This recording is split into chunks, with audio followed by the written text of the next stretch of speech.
Hello दोस्तों, एक नई कहानी में फिर स्वागत है आपका। ये दो दोस्तों की कहानी है।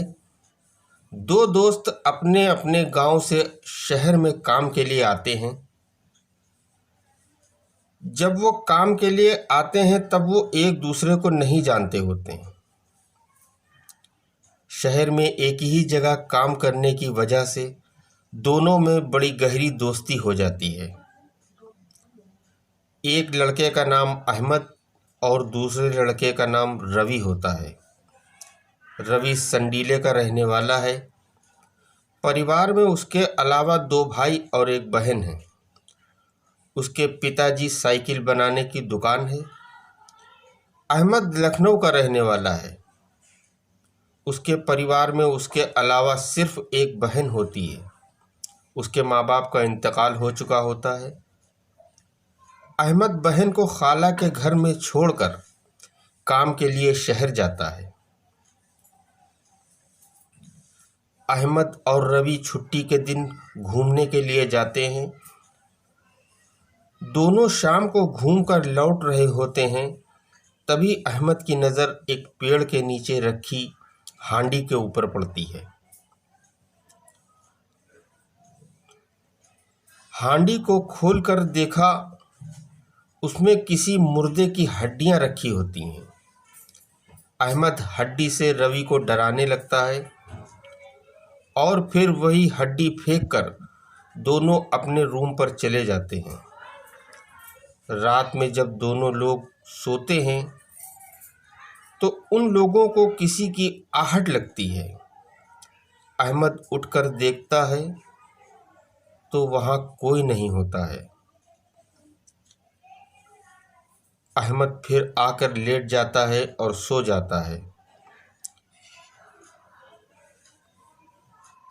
फिर सोते में रवि का कोई पैर खींचता है।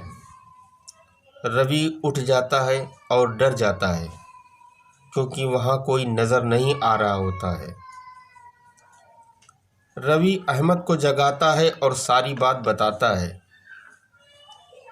फिर दोनों को नींद नहीं आती है और दोनों सारी रात जाग कर गुजारते हैं। फिर दूसरे दिन जब रात में लेटने के लिए जाते हैं, दोनों बहुत घबराए हुए होते हैं। पिछली रात की बात सोचते हैं और सो जाते हैं। फिर इनको रात में कोई परेशान करता है। जब सुबह दोनों सोकर उठते हैं, दोनों बहुत ही डरे हुए होते हैं और अपने कारखाने जाकर अपने मालिक से घर जाने की बात करते हैं। मालिक उनको घर जाने की इजाज़त दे। उसी दिन दोनों अपने अपने गांव चले जाते हैं। गांव जाने की खुशी में सारी बात भूल जाते हैं। रवि संडीला पहुंचकर अरशद को फ़ोन करके खैरियत लेता है। दोनों इधर उधर की बात करते हैं और पंजाब की बात भूल जाते हैं। जब रात में सोने के लिए रवि अपने बिस्तर पर जाता है तो उसको एक साया अपने बिस्तर पर दिखाई देता है। रवि फौरन अपने पिताजी को बुलाता है और कहता है, हमने अभी यहाँ साया देखा है। फिर पिताजी उससे कहते हैं कि चलो तुम हमारे पास लेट जाओ। रवि अपने पिताजी के साथ जाकर लेट जाता है। रात के वक्त रवि को लगता है कि हमारा कोई गला दबा रहा है।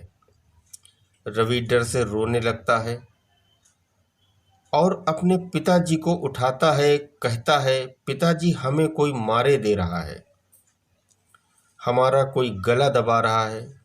बेटे की बात सुनकर पिता सोच में पड़ जाते हैं और रवि को अपने सीने से लगा लेते हैं। फिर रवि को सुला देते हैं और खुद बैठकर सारी रात जागते हैं। मगर सुबह के वक्त उनको नींद आ जाती है। रवि बहुत ज़ोर से चिल्लाता है, पापा मेरी किसी ने उंगली काट दी। रवि के चिल्लाने की आवाज़ घर के सभी लोगों तक जाती है और सबकी आंख खुल जाती है।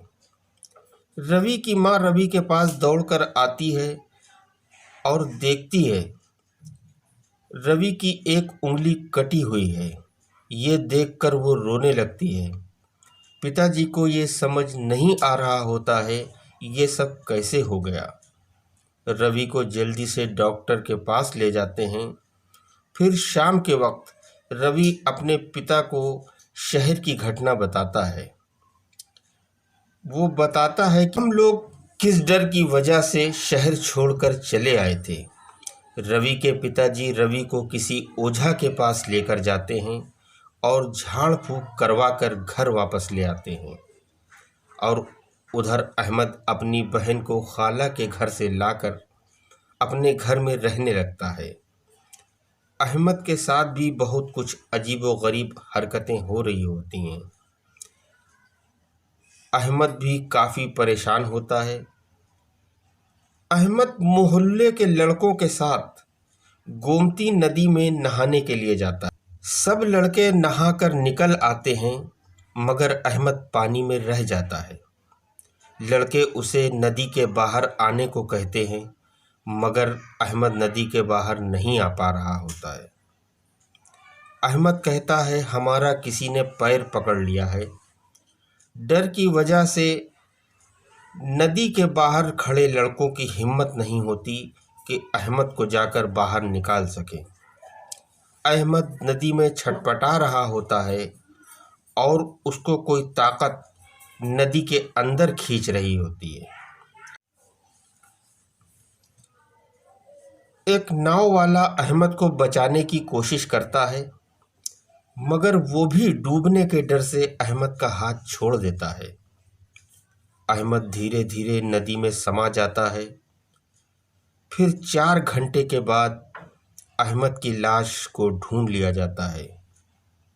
जब तक पूरे मोहल्ले में खबर फैल जाती है और मोहल्ले के कुछ लोग नदी पर पहुंच जाते हैं। अहमद की लाश का पोस्टमार्टम होने के बाद उसको दफन कर दिया जाता है। रवि को अहमद की मौत का पता चलता है। वो बहुत ज़्यादा घबरा जाता है। उसको शहर की एक बात याद आती है। एक साया आता है और कहता है तुम दोनों मरोगे। रवि समझ जाता है कि अब उसी साए ने अहमद की जान ली है और अब वो हमें भी नहीं छोड़ेगा। रवि को समझ नहीं आ रहा होता है कि अब वो क्या करे। रवि बहुत उदास रहने लगता है। किसी ओझा के पास जाता है और उसको सारी बात बताता है। ओझा कहता है उसी भूत ने अहमद की जान ली है और तुम्हारे पीछे भी वही पड़ा है। तुम लोगों ने किसी आत्मा को छेड़ा है। फिर रवि को हड्डी वाली बात याद आती है और वो बात ओझा को बताता है। ओझा कहता है किसी ने गलत शक्तियों का इस्तेमाल करके गंदी शक्ति को अपने वश में किया था और अब तुम लोगों की वजह से वो आज़ाद है।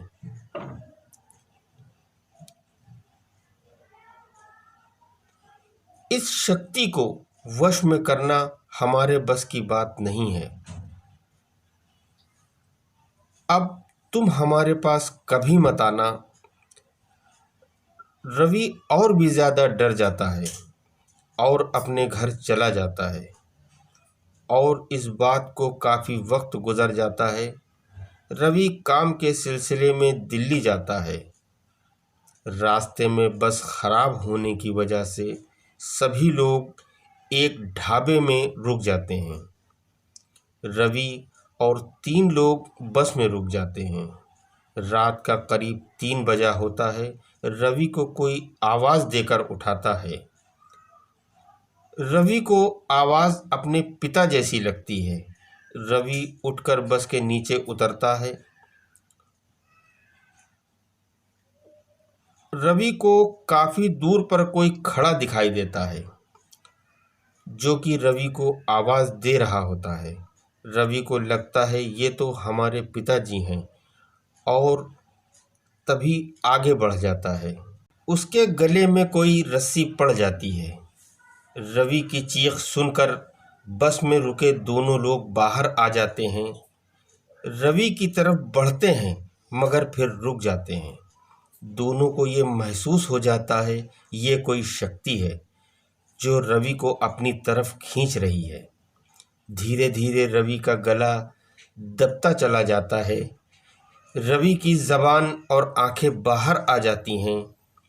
वहीं पर रवि की मौत हो जाती है और फिर वो रस्सी भी गायब हो जाती है जो रवि के गले में कसी होती है।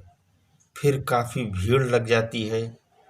पुलिस आती है और रवि की लाश को पोस्टमार्टम के लिए भेज दिया जाता है।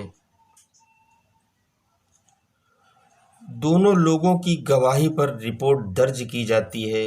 रवि की दर्दनाक मौत के बाद उसके घर में मातम का माहौल हो जाता है और फिर रवि का अंतिम संस्कार कर दिया जाता है। भूत की और शक्तियों की बात पर यकीन न करने वाले भी यकीन करने पर मजबूर हो जाते हैं। दोस्तों, कहानी अच्छी लगी हो तो लाइक कर दीजिए, चैनल को सब्सक्राइब कर दीजिए।